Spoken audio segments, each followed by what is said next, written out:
Hello friends, momentum English class के इस नए ग्रामर के वीडियो लेक्चर में आपका स्वागत है। आज का टॉपिक है हेल्पिंग वर्ब्स। आज भी हम हेल्पिंग वर्ब्स के बारे में दो वीडियो बनाएंगे। ये पहला वीडियो है जिसमें हम जानेंगे हेल्पिंग वर्ब्स क्या होते हैं और इसके प्रयोग क्या होते हैं। तो चलिए हम इसको शुरुआत करते हैं। जैसे कि यहाँ पे लिखा हुआ है हेल्पिंग वर्ब, नाम से ही विदित होता है कि हेल्पिंग, हेल्प करने वाला। किसका हेल्प करने वाला? वर्ब्स का। अब वर्ब का मतलब क्या होता है वो जब हम वर्ब की टॉपिक पढ़ेंगे तब इसको समझेंगे। इसलिए अभी हम इसको ज़्यादा मैं आपको बहुत ज़्यादा डीप में जाके इसको नहीं बता रहा हूँ, बस एक नॉर्मल इन्फॉर्मेशन आपको हेल्पिंग वर्ब के बारे में दिखा रहा हूँ। देखिए, हमारा जो ग्रामर का सेक्शन है वो ग्रामर का हर एक पार्ट जो है वो हर दूसरे पार्ट से कनेक्ट है। यानी कि अगर हम चाहें कि हेल्पिंग वर्ब के बारे में शुरू में ही बहुत अच्छे से पढ़ लें, हमें हेल्पिंग वर्ब बहुत अच्छे से आ जाए, तो ये कभी पॉसिबल नहीं है। शुरू में मैंने आपको इसके पहले सब्जेक्ट पढ़ाया, आप ये समझें कि उस वीडियो को समझ के आपको सब्जेक्ट अच्छे से आ जाए, तो ये भी पॉसिबल नहीं है।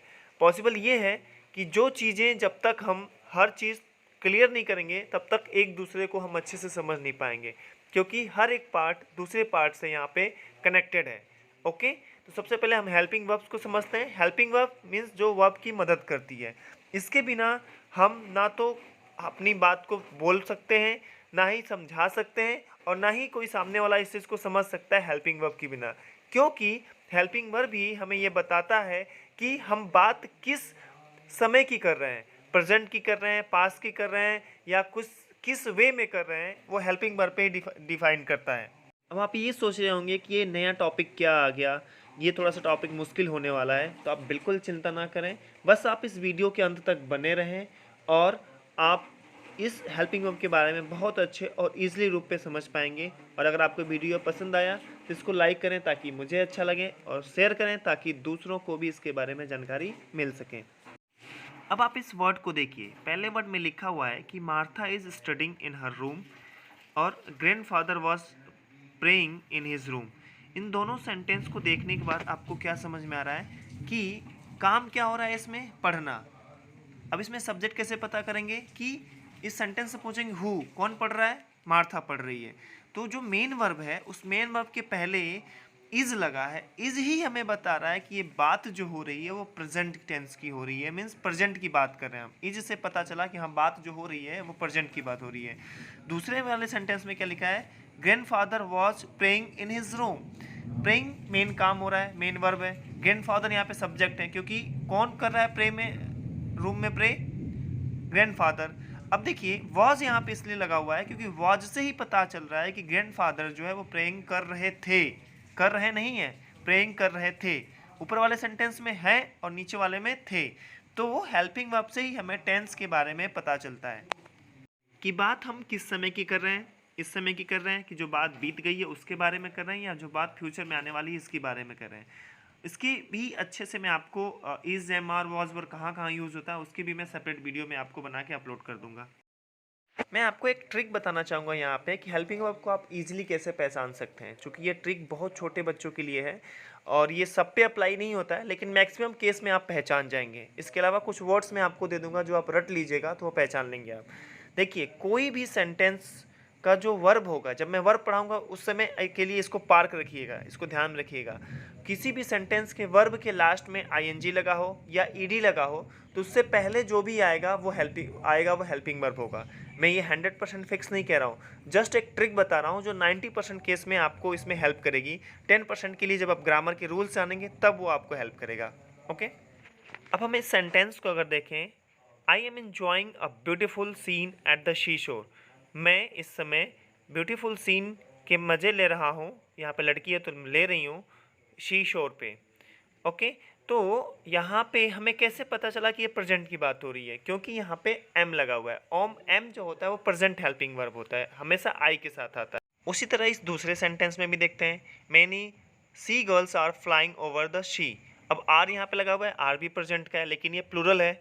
ओके, जो आगे सिंगुलर और प्लूरल में आपको पढ़ाऊंगा कि सिंगुलर कौन से होते हैं, प्लूरल कौन होते हैं, लेकिन अभी हम जानते हैं जो आर है वो प्रेजेंट की बात हो रहा है। इस आर की वजह से ही हम ये देख पा रहे हैं कि यहाँ पे हम प्रेजेंट की बात कर रहे हैं और प्लूरल की बात हो रही है। Okay, next sentence, a little while ago a few children were playing on the beach. अब यहाँ पे वर लिख गया, ओके, वर का मतलब पास्ट की बात हो रही है। मीन्स जहाँ वर देखिए वो आप समझ जाएंगे कि पास्ट की बात हो रही है।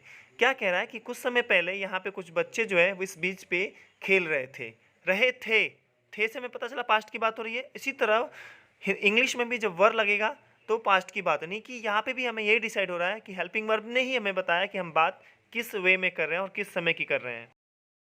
अब हम जानेंगे कि जो हेल्पिंग वर्ब होते हैं वो कितने प्रकार के होते हैं। तो जो ये हेल्पिंग वर्ब होते हैं उसको ऑक्सिलरी वर्ब भी बोलते हैं। ये मुख्यतः 3 प्रकार की होती हैं, सिंगुलर, प्लूरल एंड कॉमन। अभी तक हमने सब्जेक्ट पढ़ा था जिसमें सिंगुलर और प्लूरल से पढ़ा था, लेकिन हेल्पिंग वर्ब में एक और जुड़ जाता है जिसका नाम होता है कॉमन। ये क्या होते हैं, चलिए हम उसको जानते हैं। सिंगुलर हेल्पिंग वर्ब टोटल 4 होते हैं, इज, वॉज, डज, हैज़। पहचानने का तरीका, इनके लास्ट में हमेशा यस रहता है। एग्जाम्पल देखते हैं। सी इज़ डूइंग वर्क, वह अपना काम कर रही है। सी वॉज डूइंग वर्क, वह काम कर रही थी। सी डज नॉट डू वर्क, वह काम नहीं करती है। सी हैज़ डन हर वर्क, वह काम कर चुकी है। मीन्स हेल्पिंग वर्ब से ही पता चला कि हम किस टेंस की बात कर रहे हैं। और यहाँ पे सिंगुलर हेल्पिंग वर्ब से हमें पता चला कि हमेशा इसके साथ सिंगुलर सब्जेक्ट का ही प्रयोग किया जाता है, यानी कि शी क्या है, सिंगुलर सब्जेक्ट है। तो यहाँ पे सी के साथ हमने इज का प्रयोग किया, वॉज का प्रयोग किया, ही के साथ सी इज का प्रयोग किया, वॉज का प्रयोग किया। तो इस तरह सिंगुलर सब्जेक्ट के साथ सिंगुलर हेल्पिंग वर्ब का प्रयोग किया था, यहाँ पे हमने जाना। प्लूरल हेल्पिंग वर्ब भी 4 ही होते हैं, आर, वर, डू, हैव।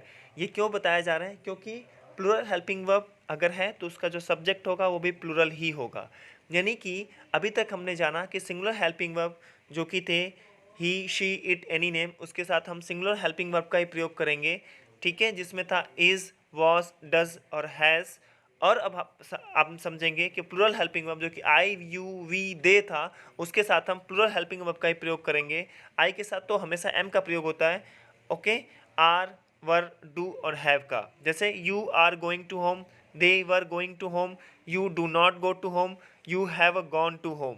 अब देख रहे हैं यहाँ पे सब्जेक्ट जो है वो प्लूरल है, यू, दे, यू, वी भी प्लूरल होता है। और यू के साथ क्या लगा हुआ है, आर लगा हुआ है। दे के साथ वर लगा हुआ है। टेंस यहाँ पे अलग जा रहे हैं कि एक प्रेजेंट की बात हो रही है, एक पास्ट की बात हो रही है, एक काम हो चुका है उसकी बात हो रही है। तो प्लूरल हेल्पिंग वर्ब आपको रटा होना चाहिए और प्लूरल सब्जेक्ट भी आपको बिल्कुल याद होना चाहिए। नेक्स्ट हम पढ़ेंगे common helping verb. Common helping verb में कुछ वर्ड हैं जो सिंगुलर सब्जेक्ट के साथ भी यूज़ किए जा सकते हैं और प्लूरल सब्जेक्ट के साथ भी यूज़ किए जाते हैं। जिसमें पास्ट का एक हैड होता है, फ्यूचर का शैल और विल होता है, और जितने भी मॉडल्स होते हैं उनके साथ इसका प्रयोग होता है। अभी आपको कन्फ्यूजन हो रहा होगा तो बिल्कुल आप इस चीज़ पे ध्यान ही ना दें। वो जब हम टेंस क्लियर करेंगे, आगे के सब्जेक्ट पढ़ेंगे, आगे के टॉपिक्स पढ़ेंगे, तो वो चीज़ें ऑटोमेटिकली क्लियर हो जाएंगी। ओके, आपको सिर्फ याद रखना है shall, will, did, had, can, could, may, might, would, should, ये सभी एक कॉमन हेल्पिंग वर्ब हैं। इनके सेंटेंसेस आप पढ़िएगा, इसमें देखिएगा कि चाहे वो सिंगुलर सब्जेक्ट, तो देखिए नीचे के subject, he can go there, you can go there, he can go there, यानी दोनों के साथ कैन लगा हुआ है। तो ये कॉमन होते हैं, इसके सब सिंगुलर सब्जेक्ट या प्लूरल सब्जेक्ट पे इनका कोई असर नहीं पड़ता है। वाक्य का सब्जेक्ट सिंगुलर है या प्लूरल है वो हेल्पिंग वर्ब की मदद से ही पता चलता है। जैसे कि अगर वो इज, वॉज, डज और हैज़ है तो सिंगुलर, अगर किसी सेंटेंस में ये हेल्पिंग वर्ब है तो उसका जो सब्जेक्ट होगा वो सिंगुलर होगा। अगर वहाँ पे आई, वी, यू, दे है तो वो जो सेंटेंस जो सब्जेक्ट होगा वो प्लूरल सब्जेक्ट होगा। हम हेल्पिंग वर्ब के मदद से ही टेंस या समय की पहचान कर पाते हैं कि सेंटेंस किस टेंस में है, किस समय में है, और वह किस समय की जानकारी हमें दे रहा है। या हमें किसी को जानकारी देना हो तो हम हेल्पिंग वर्ब की मदद को से ही हम सामने वाले को बता पाएंगे कि हम बात प्रेजेंट की कर रहे हैं, पास्ट की कर रहे हैं या फ्यूचर की कर रहे हैं। जिस किसी भी हेल्पिंग वर्ब के लास्ट में यस आता है वो सिंगुलर हेल्पिंग वर्ब होता है। जैसे कि इज, वॉज, डज, हैज़, आप इसमें कॉमन देख रहे होंगे कि इसके लास्ट में एस आया हुआ है। तो जब भी आपको यस दिखे तो आप पहचान जाइएगा कि वो सिंगुलर हेल्पिंग वर्ब है। और जिस भी हेल्पिंग वर्ब के लास्ट में यस ना दिखे वह प्लूरल हेल्पिंग वर्ब होता है, जो 4 ही होते हैं, आर, वर, डू, हैव, सिर्फ 4 ही होते हैं।